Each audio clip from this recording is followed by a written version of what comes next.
Bio Bio Televisión, con el auspicio de Libérate del estrés con Melipaz, tranquilizante natural de NOP Laboratorios, pinturas y adhesivos Lanco. Llegó la nueva forma de pintar con despacho en 24 horas. DVA Capital, invierte en la transición a energías limpias. Conoce el eFund en dvacapital.com. Y nuevo Aeolus GS Cross de Dongfeng. SIDEF, garantía de confianza. Presentan comentarios de Tomás Mochiati.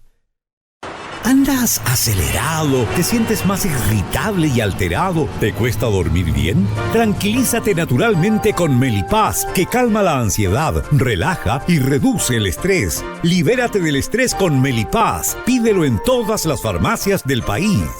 Sabemos que la pelea contra el cambio climático se gana eliminando las emisiones de CO2. A partir de eso, creamos eFund, un fondo que invierte en las compañías que están liderando la electrificación del mundo. Invierte en eFund, sé parte del futuro eléctrico y sube los sentidos de tu inversión.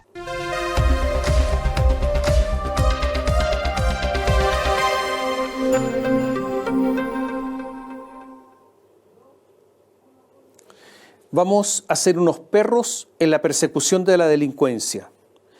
Luego que delincuentes venezolanos acribillaran con 14 balazos al subteniente de Carabineros, Emanuel Sánchez, de 27 años, Boric también dijo: en Chile no vamos a permitir la impunidad. A los viles delincuentes que cometan estos delitos los vamos a atrapar, a juzgar y a encerrar. Sí, dijo a encerrar. Y tiene razón. A las personas que delinquen cometiendo delitos graves hay que mandarlos a la cárcel. El ministro de Justicia, se llama Luis Cordero, titulado en la Universidad de la República, decidió que Gendarmería informe mensualmente del número de internos, del número de presos, la capacidad y condiciones de todos los penales del país. ¿A quién? A jueces. ¿A quién? A fiscales. El ministro Cordero dice que la sobrepoblación es responsabilidad del sistema de justicia, pues Gendarmería es solo receptor de las personas privadas de libertad. Dice que hay que velar por los derechos de las personas que están en la cárcel y velar por su seguridad. Y remató, agregando que fiscales y jueces deben tomar esto, o sea, la cantidad de presos que hay en las cárceles, esto en consideración para decretar la prisión preventiva. Esto, con eso de perseguir como perros a la delincuencia, es absolutamente contradictorio. Lo grave es que el ministro de Justicia, Luis Cordero, llama a los jueces a tomar en consideración todo esto para decretar, o un fiscal, pedir la prisión preventiva, y esto es una consideración que está absolutamente fuera de la ley, que no es legal. Mejor dicho, como estamos hablando de derecho público, en que solo se puede hacer aquello que expresamente la ley permite, el ministro de Justicia, Luis Cordero, está llamando a cometer ilegalidades en el ámbito ni más ni menos que en el de la seguridad pública y de la justicia. Nadie le pide al ministro ser un jurista eximio, pero un ministro de Justicia no puede llamar, no debe llamar a vulnerar la legalidad como lo está haciendo. El ministro dijo que el problema es que la gente, usted, yo, cualquiera, no conoce las cárceles y que esa es la razón por la que pide cárceles o cárcel para los delincuentes. O sea, está pidiendo que usted y yo, que todas las personas que no delinquen, deben dedicarse a conocer las cárceles, porque así en una de esas cesamos con nuestro requerimiento. Este argumento es un argumento infantil, nada de jurídico, ni menos para un jurisconsulto. La decisión del ministro Cordero, su petición, no solo es abiertamente ilegal, sino que además significa abiertamente no escuchar además la petición de las víctimas. Y esto es brutal.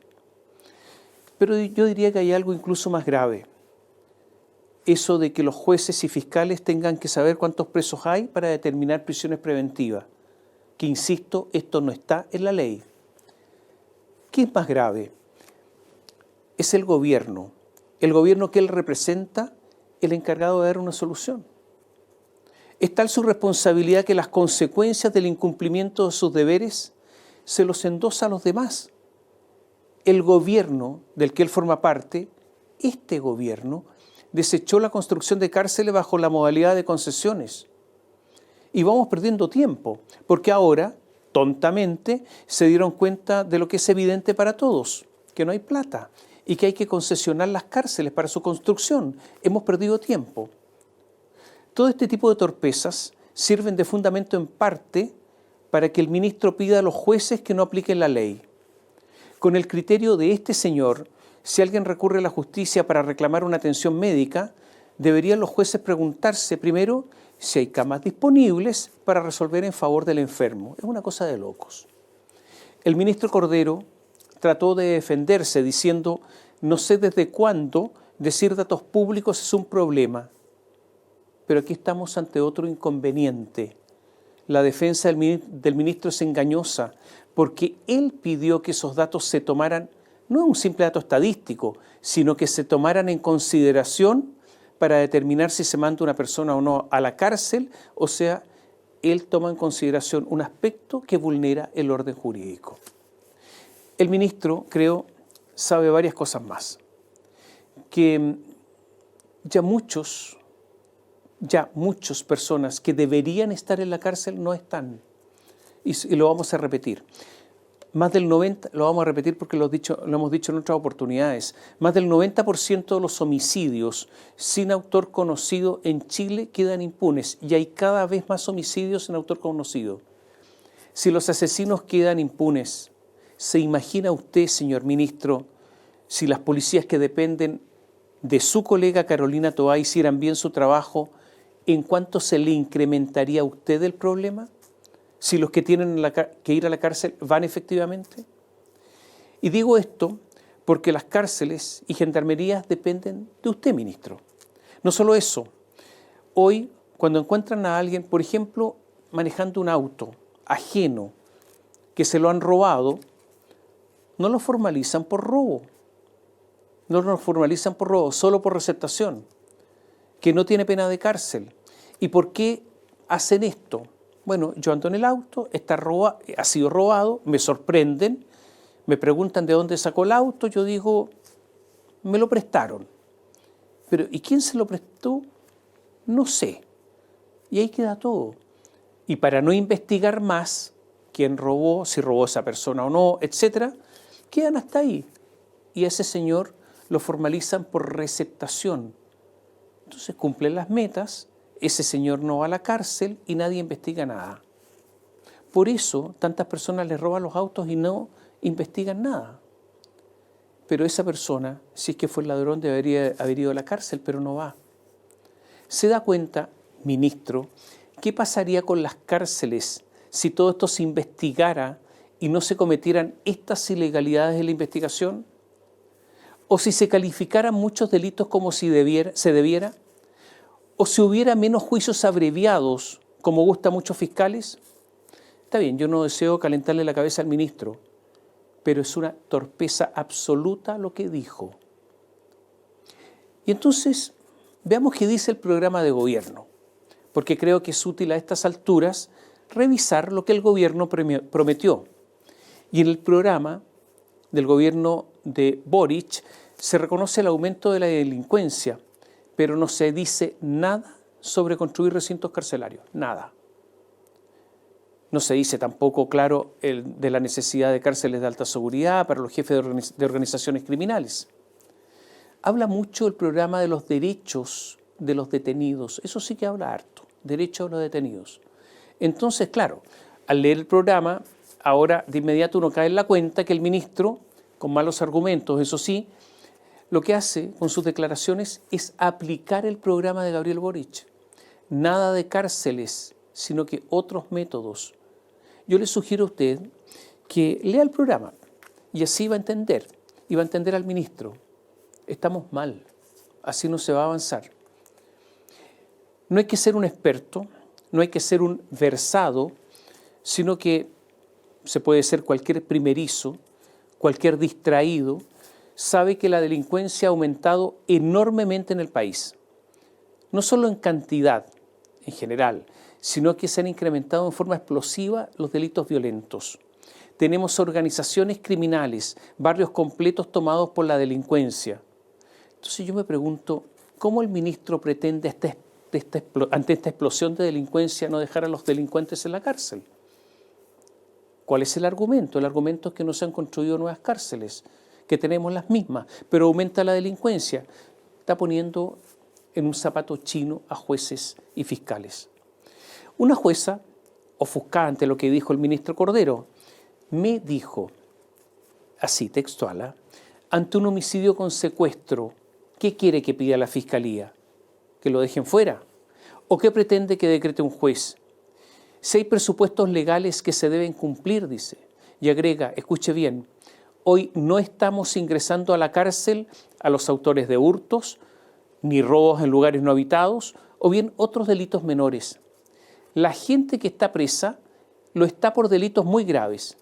¿Qué diablos pretende el gobierno? Y sigue la jueza descargándose. Yo conversando con ella, y dijo así, hoy tenemos muchos más homicidios, extorsión, secuestros, sicariatos, tráfico ilícito de drogas, tráfico de migrantes, trata de personas, tráfico de armas, posiciones y tenencia de armas de fuego y municiones, violaciones, abuso sexual de menores de edad, robo con intimidación y robos por sorpresa. Ojo, me dijo, estos dos últimos, robo con intimidación y robos por sorpresa, son los típicos delitos que comete el migrante pobre, que se pone en una esquina y se dedica a robar. Por ejemplo, en la calle Alameda con Ruiz Tagle en Estación Central, asaltan a los que van al terminal de buses. ¿Qué haces con esa gente? ¿La dejas en libertad?, me dice la jueza. Imposible. Hoy tenemos miles de migrantes irregulares que llegaron al país, que hacen uso de los CEFAM, de los centros de salud, hacen uso de los colegios y por lo tanto también tendrían que poder estar en la cárcel. Para que te atiendan en un CEFAM o en un hospital, eso es gratis. Si eres migrante irregular, da lo mismo. No te piden cédula de identidad en un establecimiento de salud o en un hospital. ¿Qué quiere el ministro? Salud gratis, educación gratis, pero no cárcel para los que delinquen, me dijo esta jueza. Fue una larga conversación. Finalmente, me dice, tenemos mucha gente esperando expulsión. Y como no se materializa la expulsión por parte del gobierno, están en la cárcel porque no se pueden liberar. Esta jueza fue brutal. Yo le dije entonces que, mire, por favor, lea usted el programa de gobierno y se va a dar, del gobierno del presidente Boric, y se va a dar cuenta que a lo mejor es simplemente la aplicación del programa. Las autoridades de gobierno, como Manuel Monsalve, Eduardo Vergara, subsecretario de Prevención del Delito, han reiterado en varias oportunidades que las plazas de las cárceles de alta seguridad pasaron de 300 a 600 cupos, dando a entender que este es un logro del gobierno. Y es verdad, en realidad pasaron de 350 a 691 plazas, pero hay un par de falsedades en ellos. Primero, es obra del gobierno anterior. Y solo se están recuperando los cupos que había en 2021, cuando se disminuyó la capacidad de la cárcel de alta seguridad para su remodelación y terminados los trabajos, se volvió a ocupar con prácticamente los mismos cupos. Pero ¿se da cuenta usted cómo es la política? Incluso en temas tan relevantes, están con los políticos, con las medias verdades, con el cálculo chico, con la pillería ladina, con la pillería socarrona. Vamos a otra cosa, pero que algo tiene que ver con esto. Lunes 24 de mayo de 2021, temprano en la mañana, el abogado Jesús Rojas, de 40 años, camina por las calles de Valparaíso y llega al centro penitenciario de la ciudad Puerto de Valparaíso. Esto está en el Cerro Camino La Pólvora, 665. Es un abogado habilitado y va a conversar con su cliente, un acusado de homicidio. Hay una sala de abogados, llega el jurisconsulto y llega el reo. llega con un buzo y una polera. Pero cuando sale el reo, termina la conversación, sale para dirigirse a su celda, ahora va con una parca azul. Los gendarmes se sorprenden, lo revisaron y le encontraron marihuana, cocaína, ketamina, un celular, un cable USB y varias cosas más. Este leguleyo que había hablado con él, Jesús Rojas, ya no solo era un jurisconsulto, sino que era un traficante. Le había entregado la droga al reo. Este abogado fue condenado a 4 años, pena que después fue cambiada por libertad vigilada intensiva. Y aquí ahora viene la cueca. El abogado narco Jesús Rojas, mientras estaba en prisión preventiva, fue autorizado por el juzgado de garantía a atender desde la cárcel a sus clientes y obligó a la Gendarmería a habilitarle en la cárcel una oficina, un bufete, para que desde la cárcel litigara online por Zoom a este abogado narcotraficante. Luego este abogado salió con arresto domiciliario y el Tribunal de Garantía nuevamente le da permiso ahora para ir a los tribunales a alegar, incluso ante el mismo tribunal, ante los mismos jueces en que estaba acusado, para defender ¿a quién? A otros traficantes. Incluso en algunas oportunidades incumplió el arresto domiciliario. Hace unos pocos días estaba campante tramitando en el tribunal que lo condenó. Brutal. Sería bueno que los jueces que lo condenaron manden sus antecedentes a la Corte Suprema, la misma que le otorgó el título profesional, para que se lo quite.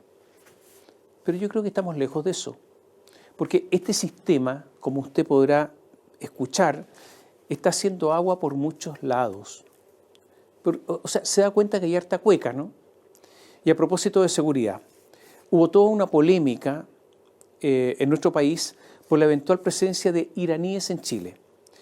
Ocurre que la ministra de Seguridad Pública de Argentina, que se llama Patricia Bullrich, fue candidata presidencial, es la ministra de Seguridad Pública Argentina, refiriéndose a todo esto, provocó la indignación de Carolina Toá, de Manuel Monsalve, de Gabriel Boric, quien ordenó incluso notificar a Argentina de una protesta oficial. ¿Por qué? Porque Patricia Bullrich dijo que el grupo terrorista Hezbolá estaba en la tríple frontera, esa que está entre Paraguay, Brasil y Argentina, y en el último tiempo, dijo, se la ha visto en Iquique y hace pocas semanas en Perú. Hubo una protesta chilena, pero el gobierno se quedó tranquilo con las excusas de Patricia Bullrich. Pero atención, Bullrich no se desdijo de sus palabras y solo señaló que se refería a un contexto de análisis de la situación regional. Y con esa explicación que no dice nada, usted comprenderá, curiosamente, el desafiante e iracundo Boric se dio por satisfecho. Hubo demasiada rabia para que se sosegara con explicación tan leve. Entonces, sobre esto yo quiero decir varias cosas. Hezbolá es un grupo chiita libanés formado por la Guardia Revolucionaria de Irán.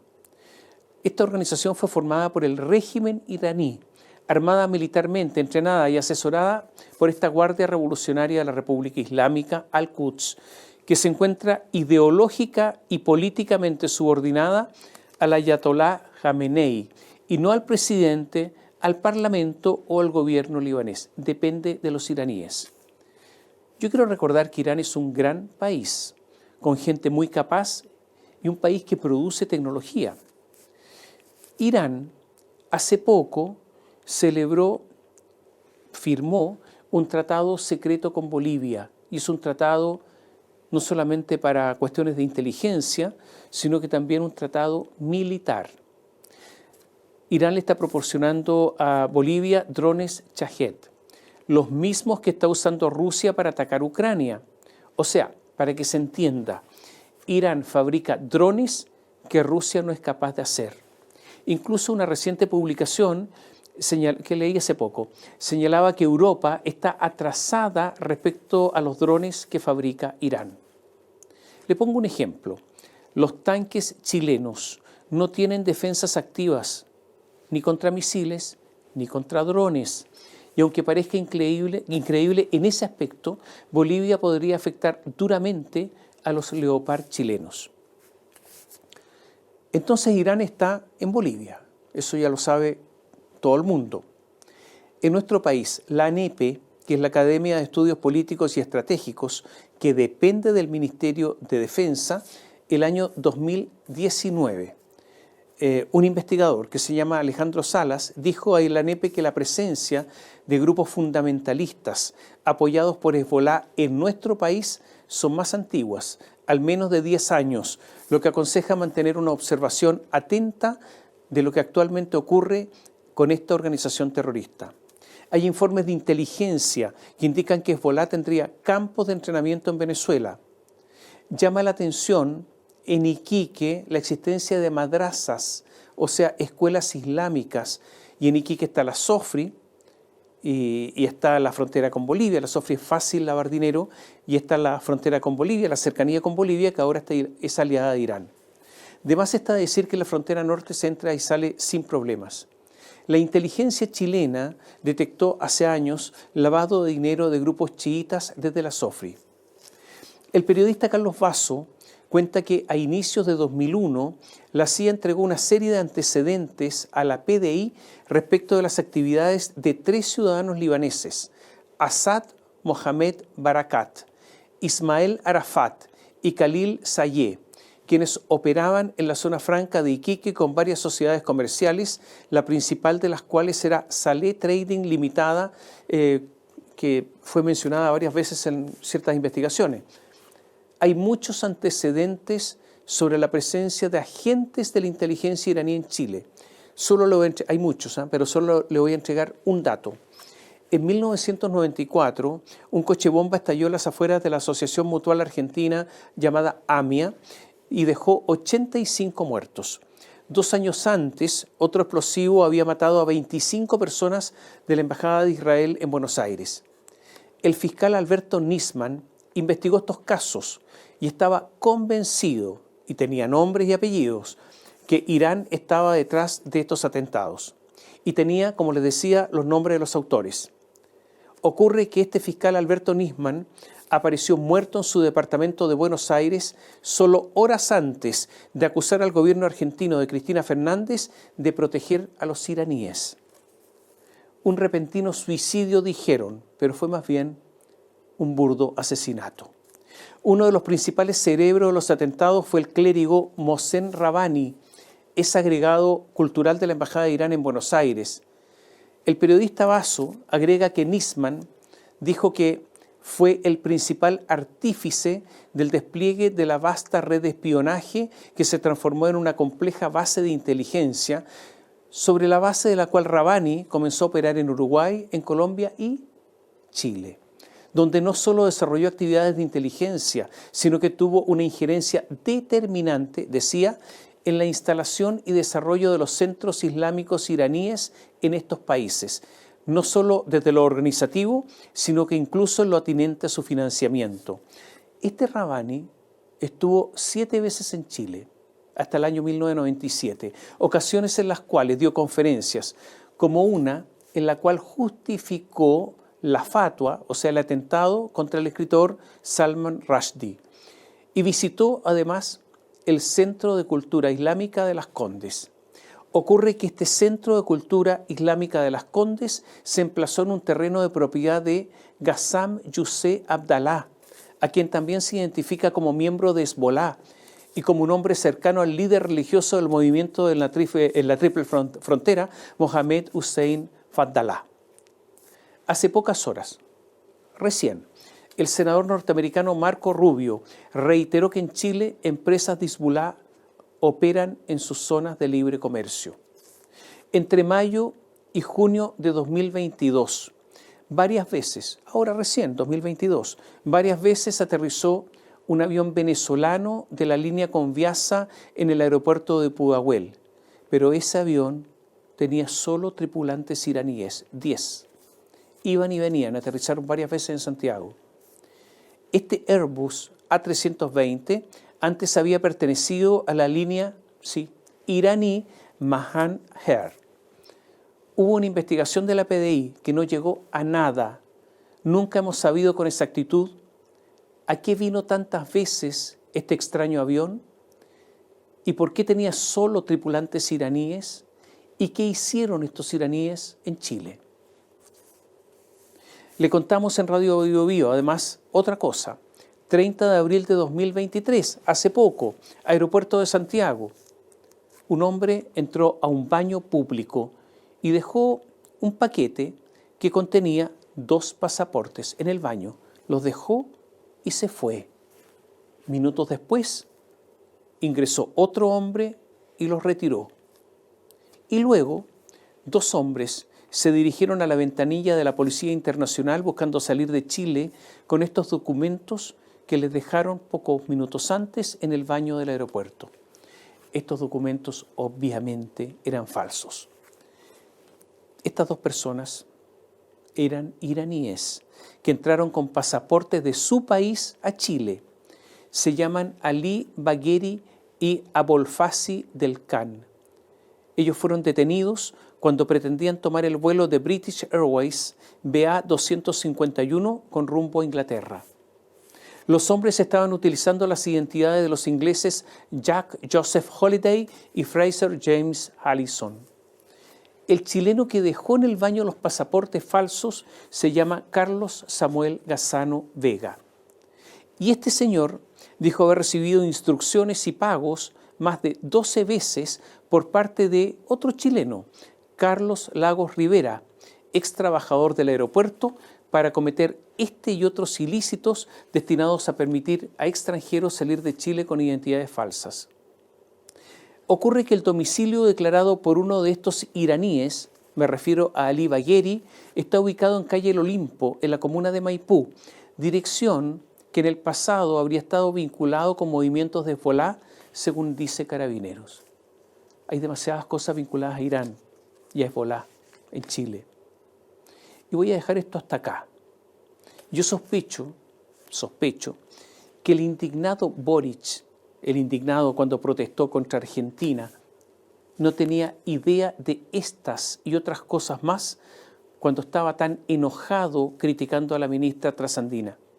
Y sospecho que después cuando aceptó sus vagas disculpas se debe a que alguien le explicó que no es bueno alzar tanto la voz porque hay demasiados hechos antiguos y recientes relacionados con Irán.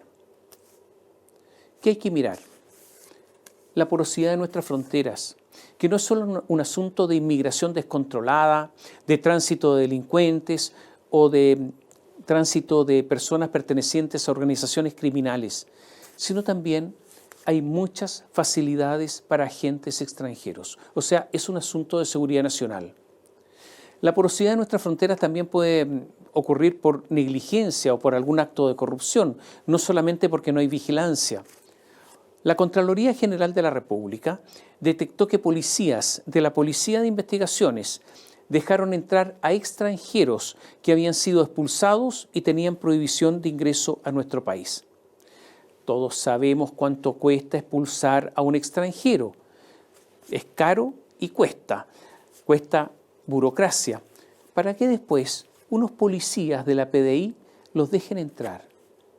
Según la Policía de Investigaciones, esto ocurrió solo por un error burocrático, un error de oficina, una simple distracción. Pero sería bueno investigar si aquí hay corrupción, porque no sería la primera vez. Ocurre que 2 de los asesinos del subteniente Manuel Sánchez, recordémoslo, el subteniente de 27 años al que le dispararon y le llegaron 14 balazos. Bueno, 2 de los asesinos, Wilbert Olivares y Julio González Vargas, tenían orden de expulsión de Chile. ¿Se había hecho algo? ¿Los habían buscado? ¿Se habían realizado diligencias? ¿Hay una investigación? ¿Hubo negligencia? Hasta el momento hay solo silencio de las autoridades y las policías, a la espera posiblemente, con la esperanza de que nos olvidemos que a lo mejor ni siquiera los buscaron y que por lo tanto aquí hay responsabilidades. Causa tanta lástima, quizá si usted es sensible, sentirá ternura al escuchar el anuncio del Ministerio de Defensa que dijo que hará un mapeo de los pasos no habilitados clandestinos en la frontera con Perú, con Bolivia y en el norte de Argentina. Ahora, mapeo de los pasos clandestinos, ilegales. Por lo menos yo, pensé que todo esto estaba claro hace tiempo. El Ministerio de Defensa, usted lo sabe, tiene las hipótesis de conflicto, los planes de guerra. Pero yo me pregunto, si no sabe por dónde pueden entrar fuerzas enemigas, es que hay poco y nada de planes de guerra. Estamos en pleno siglo XXI, pero parece que en realidad estamos en la prehistoria. ¿Estamos recién haciendo un levantamiento con carabineros, con fuerzas armadas, de pasos no habilitados? Bueno, eso es lo que estamos haciendo, dijo Ricardo Montero, subsecretario de Defensa, un socialista ambicioso, muy ambicioso. Y en Chile, la ambición se puede cimentar para alcanzar objetivos mayores en estos anuncios, que son anuncios vergonzosos. Estamos develando que no sabemos por dónde pueden entrar enemigos, sean delincuentes o fuerzas organizadas como militares. La delincuencia organizada en Chile tiene un flanco débil. El flanco es perseguir la ruta del dinero.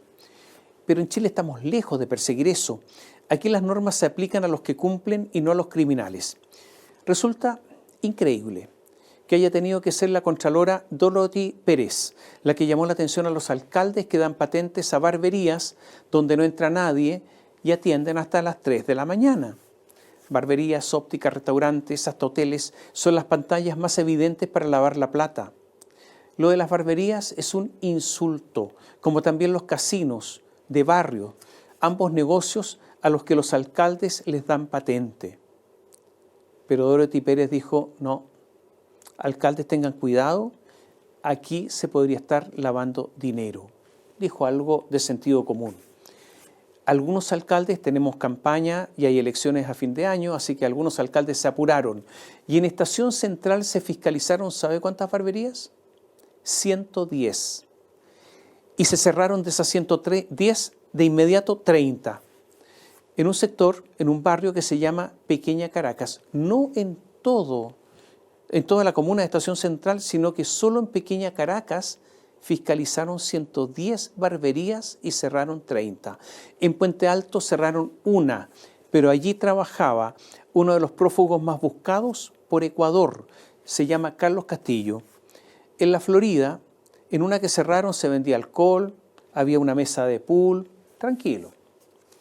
Lo que preocupa a la Contraloría, además, son las patentes comerciales y el capital propio que cada negocio tiene que declarar y que declaran estas barberías y también estos lugares de juego. Las municipalidades deben tener una relación con el Servicio de Impuestos Internos. La atribución está en la fiscalización de los municipios y en las direcciones de obras municipales.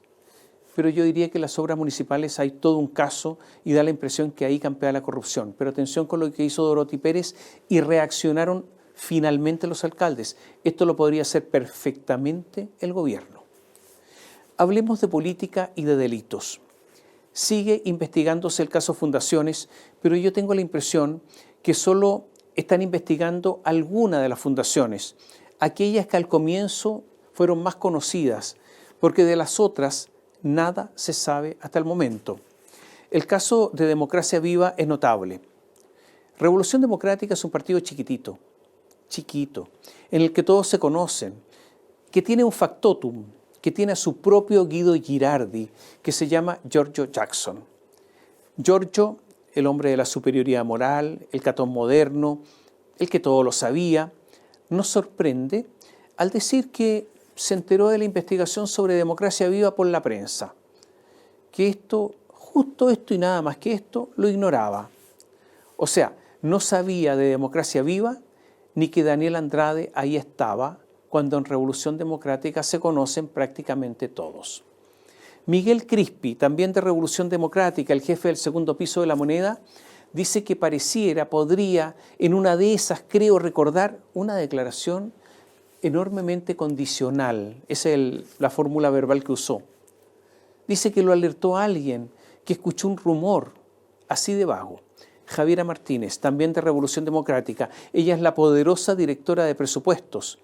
Y ella dice que fue pareja de Daniel Andrade, el hombre que estaba ahí dirigía Democracia Viva. Pero dice que como el asunto entre nosotros anduvo mal, nos separamos hace ya 3 años. Y no lo veo desde hace 3 años, así que no sé nada. Y de Democracia Viva, ¿cómo se enteró usted? Le preguntaron los fiscales. Y Javiera Martínez, la directora de presupuestos, dice, mira, en realidad me enteré por la prensa. La expresión de Bachelet sobre el caso Cabal, me enteré por la prensa, caló hondo en los jóvenes que ya no son tan jóvenes. Y a propósito de Daniel Andrade, él siempre pensó en grande, que Democracia Viva tenía que estar en todo Chile haciendo negocios, porque había mucha plata disponible y había que atraparla, había que lanzar el anzuelo. Y le mandó en algún momento un WhatsApp a Rodrigo Hernández, también de Revolución Democrática, seremi de vivienda en la región, en Talca. ¿Y qué quería? Hacer negocios. Y le comentó lo que hacían en Democracia Viva y dijo, mira, lo que nosotros hacemos tiene un enfoque más acorde al proyecto del Frente Amplio que a la Garabato, que hace Techo y otras fundaciones. Al leer este WhatsApp, usted, yo, todos, nos damos cuenta entonces que con la plata de todos nosotros el asunto era político. O sea, esto está más cerca del proyecto del Frente Amplio, proyecto político. Por eso son unos sinvergüenzas, porque con la plata de todo estaban haciendo su política. Paz Fuica, psicóloga, también es de Revolución Democrática, obviamente, concejal por Antofagasta, relacionado con Democracia Viva. Esta psicóloga, Paz Fuica, estuvo 52 días presa hasta que salió de la cárcel a cambio de un arresto domiciliario total. 3 veces que fue Carabineros a su domicilio a verificar si ahí estaba, no la encontraron. Todas estas personas son rebeldes, son desordenadas. ¿Qué les pasa? Esta psicóloga podría volver a la cárcel, a habitar una celda, porque resulta que se escapa de la detención domiciliaria. Hace poco, Chile se integró al Banco de Desarrollo para América Latina. Estuvo y se había retirado en un lejano 1978, hace 45 años.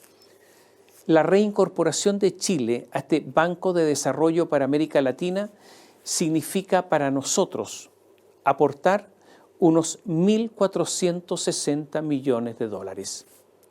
Mario Marcel dijo, no hay problema, los aportamos. Este banco al que le aportamos plata y que existe hace decenas de años, tenía al parecer problemas institucionales. Tenemos problemas, dijeron. Entonces hay que solucionar los problemas. ¿Y saben a quién contrataron para solucionar sus problemas? A Giorgio Jackson, porque Giorgio Jackson les iba a solucionar el problema institucional. Y también contrataron al ex canciller Antonio Rejola. ¿Sabe una cosa?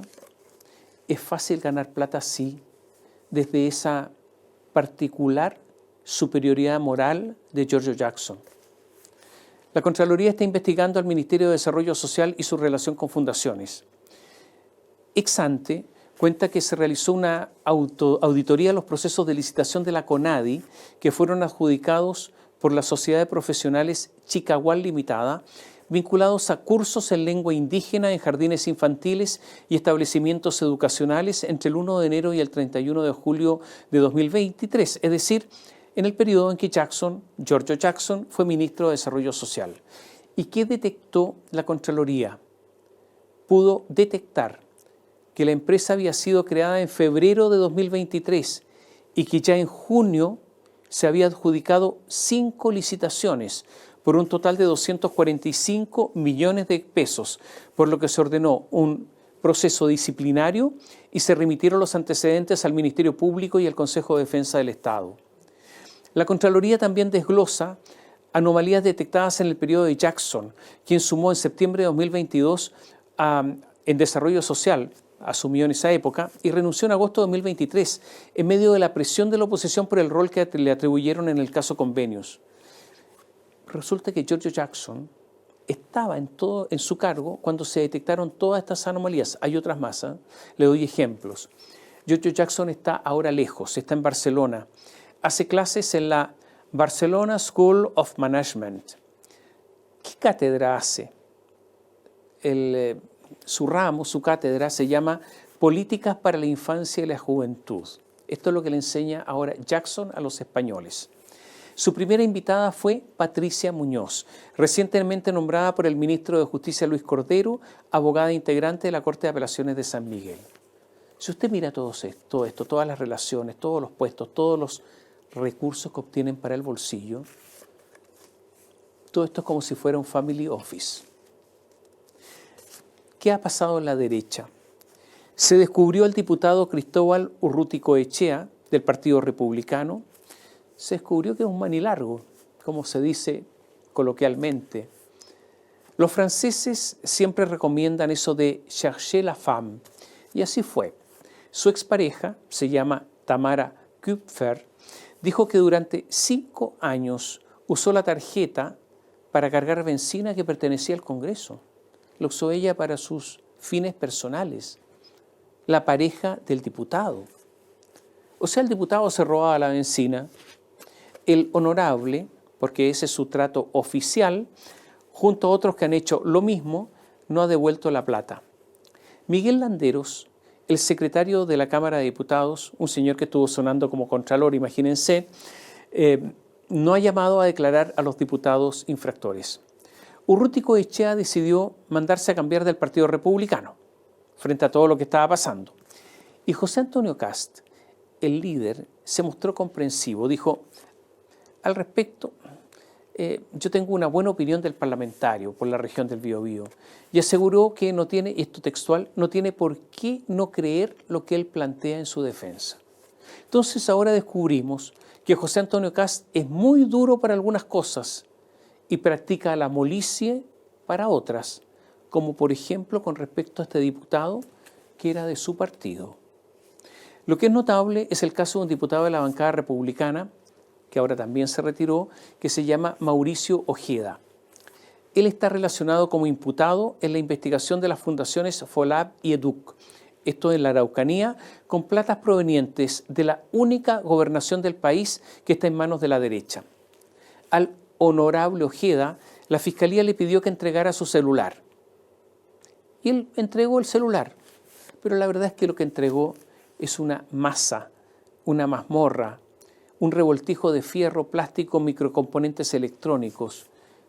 Es como si el celular hubiese sido aplastado por una fuerza enorme. Ante la sorpresa de los fiscales que recibieron este aparato inservible, el honorable dijo que el responsable era su hijo de 3 años.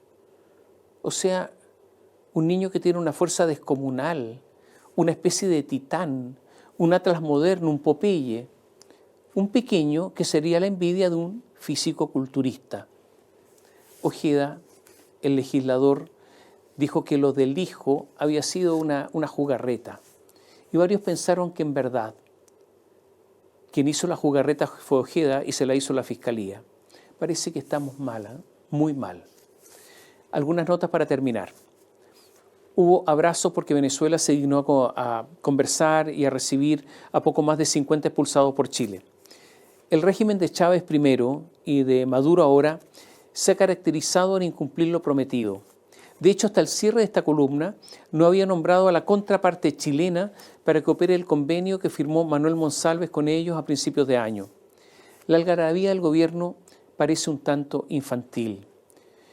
En el gobierno hay incomodidad con el Partido Comunista y en especial con Juan Andrés Lagos, el asesor del Ministerio del Interior, un pro-Maduro absoluto, un comunista duro, y que solo está ahí porque es cupo de ese partido, del Partido Comunista. En democracia, desgraciadamente, tenemos que tolerar a este tipo de personajes entre todos, porque entre todos tenemos que pagarle su sueldo. Camila Vallejo ha estado bien callada ante las declaraciones también del presidente de su partido, ratificando la línea dura, estatista y con poco apego a la democracia del Partido Comunista. Al menos con poco apego a la democracia secas, y no a eso que llaman democracia popular. Daniel Jadue es otro problema. Según la Fiscalía hay indicios, según la Fiscalía chilena, hay indicios de que Daniel Jadue es un delincuente serial, en el sentido de que ha cometido una serie de delitos. Cuando intentó salir para Venezuela, la Fiscalía le impidió salir de Chile. Jadue reclamó en tribunales y perdió. Yo diría que el reciente candidato presidencial del Partido Comunista sea objeto de sospecha de delincuencia común es una complicación para un partido que se dice impoluto, apostando al olvido del escándalo de la Universidad Arcis. Bueno, tenemos mucho más. Tenemos economía, tenemos candidaturas, tenemos derecha sin candidatos, pero todo eso lo vamos a dejar para una próxima columna.